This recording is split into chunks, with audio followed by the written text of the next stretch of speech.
We've explored how the events of 2011 relate to what's happening with the Ottawa Senators. Now, let's peer into the near and distant future of this franchise with 5 predictions.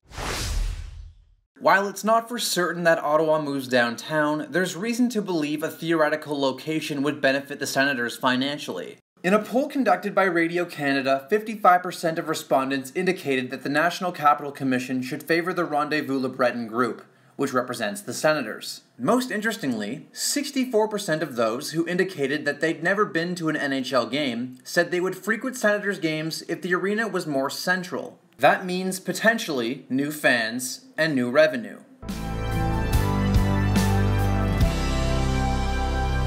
It can be hard to tell at times, but the Ottawa Senators have one of the best core groups in the NHL. Featuring Erik Karlsson, Mark Stone, Bobby Ryan, Kyle Turris, Mike Hoffman, Mark Methot, and now Dion Phaneuf, Ottawa has an elite core group that's capable of leading the charge for a Stanley Cup. However, the supporting cast has a lot to do with the team's struggles, and I predict it'll change drastically over the next 4 years. How drastically is hard to answer, so I've divided the remaining players into groups that will move, question marks, and keepers.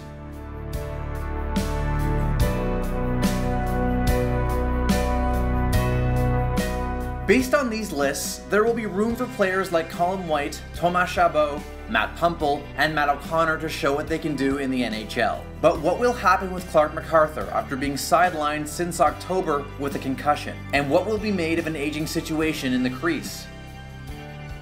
If Ottawa misses the playoffs continuously in the next 2 seasons, I predict there will be a change in the guard between now and 2 years from now. What that means and which names get brought into the mix are unknown, especially considering the short list of available qualified coaches. Guy Boucher comes to mind with an NHL record of 97, 79, and 20. Erik Karlsson becomes the highest scoring Senator of all time by 2030.